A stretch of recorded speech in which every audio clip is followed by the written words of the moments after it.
Rajendra films पे आपका स्वागत है। दोस्तों, मोहम्मद रफ़ी जिस तरह फिल्मी दुनिया के आकाश का सूरज है, उसी तरह आशा भोसले भी फिल्म संगीत की चांदनी है।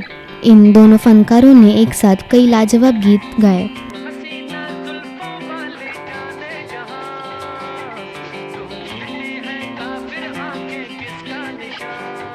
जिसके लिए दर्शक इस जोड़ी के लिए हमेशा शुक्रगुजार रहेंगे।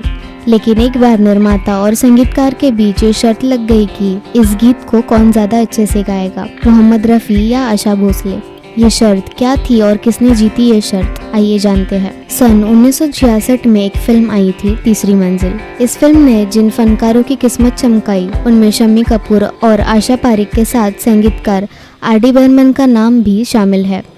इस फिल्म के गाने बहुत लोकप्रिय हुए, जिन्हें लिखा था मजरू सुल्तानपुरी ने और सुरों से सजाया था मोहम्मद रफ़ी और आशा भोसले ने।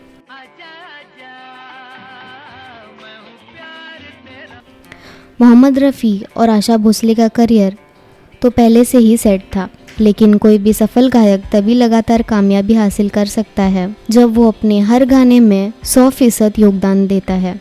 इसीलिए मोहम्मद रफ़ी और आशा जी ने अपने हर गीत के लिए बहुत मेहनत की है। इस फिल्म में संगीत देने वाले संगीतकार आर.डी. बर्मन की पहचान वेस्टर्न म्यूजिक पर जोर देने वाली की रही है। उन्हें प्यार से पंचम भी कहा जाता था।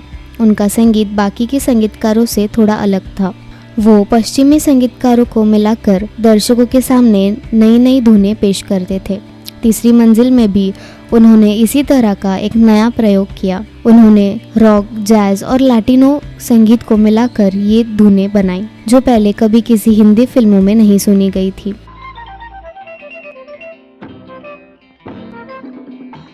इस गाने को मोहम्मद रफ़ी ज़्यादा अच्छे से गाएंगे या आशा भोसले, इसे लेकर उनके फिल्म राइटर और प्रोड्यूसर नासिर हुसैन के बीच मतभेद हुआ था और दोनों के बीच शर्त लग गई थी। दरअसल नासिर हुसैन बेहद कामयाब फिल्म निर्माता और स्टोरी राइटर रहे हैं, लेकिन इस फिल्म के निर्देशक का जिम्मा उन्होंने विजयानंद को दिया। एक साल पहले गाइड जैसे महान फिल्म लेकर आए थे। जिस तरह नासिर हुसैन की हर फिल्म में उनकी प्रेमिका आशा पारेख का होना जरूरी था, उसी तरह इस फिल्म में भी उन्होंने आशा पारेख को ही साइन किया। हीरो को लेकर पेच फंस गया। विजयानंद ने भी ज्यादातर काम अपने भाई देवानंद के साथ ही किया था, इसीलिए उन्होंने देवानंद को हीरो ले लिया। लेकिन एक्ट्रेस साधना की सगाई पार्टी में किसी बात पर देवानंद और प्रोड्यूसर नासिर हुसैन के बीच विवाद हो गया और देवानंद ने ये फिल्म छोड़ दी। देवानंद के बाद निर्माता निर्देशक ने शम्मी कपूर को ये फिल्म ऑफर की, लेकिन शम्मी कपूर ने नासिर हुसैन से साफ कहा कि वो ये फिल्म तभी करेंगे जब देवानंद उसे उसकी इजाज़त देंगे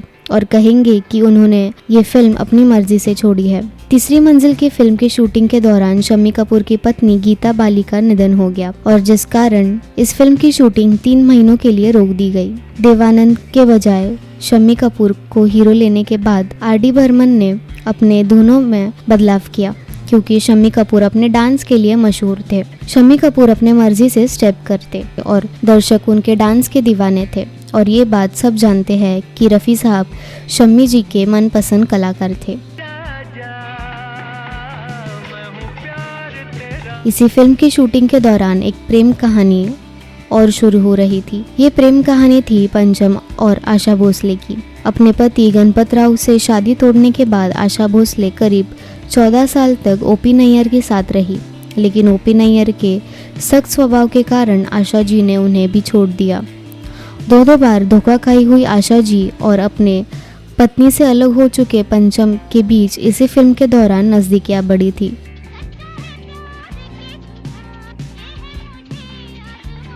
इस गाने में आर.डी. बर्मन ने आजा शब्द पे ज्यादा जोर दिया था। मोहम्मद रफ़ी और आशा भोसले दोनों को इसे खास अंदाज में गाना था, लेकिन आशा भोसले को लग रहा था कि ये उनसे नहीं हो पाएगा। इसी दौरान जब उन्हें पता चला कि इस गानों में निर्माता और संगीतकारों के बीच 500 रुपए की शर्त लगी है, तो वो और टेंशन में आ गई। प्रोड्यूसर नासिर साहब ने शर्त लगाई थी कि रफ़ी अच्छा गाएंगे, तो पंचम दा ने दावा किया था कि आशा भोसले ज्यादा अच्छा गाएंगी। इसीलिए आशा जी ने पंचम दा से गाने की तैयारी के लिए कुछ वक्त मांगा। उन्होंने एक इंटरव्यू में कहा था कि इस गाने के लिए मैं लगातार प्रैक्टिस करती रही।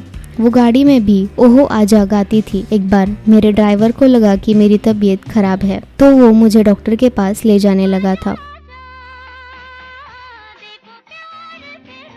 आशा भोसले एक बार नर्वस होकर बड़ी बहन लता मंगेशकर के पास गई थी और कहने लगी कि मैं ये गाना नहीं कर पाऊंगी, मुझे डर लग रहा है। तब लता जी ने उनसे कहा कि तुम ये मत भूलो कि तुम मंगेशकर हो, जाओ गाना अच्छा गाओगी। ये गाना बहुत ज्यादा तीव्र भावना वाला है। रफी साहब शम्मी कपूर के लिए इसी तरह के गीत गाते थे, लेकिन आशा जी ने ये गाने के लिए एक नई ट्रिक आजमाई। आशा भोसले ने एक इंटरव्यू में बताया था कि ये गाना रफी साहब ने अपने गले से गाया था, जबकि मुझे ये गाना अपने पेट से गाना पड़ा। रिकॉर्डिंग के दौरान मेरे पेट की नसें फूल गई थी, लेकिन ये गाना मैंने जिस तरह से गाया उससे पंचमदा ये शर्त जीत गए। ये बहुत ही शानदार गाना है। इसमें वेस्टर्न म्यूजिक इंस्ट्रूमेंट का उपयोग किया गया है।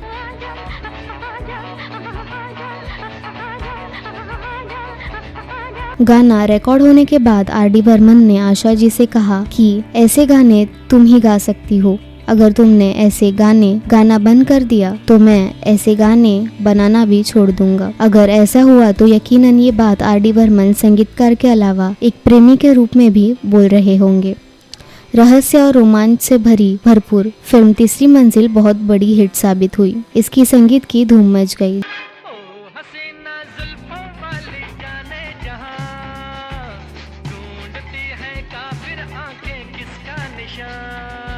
जिसमें आर.डी. बर्मन को नई पहचान मिली और शम्मी कपूर एक बार फिर छा गए।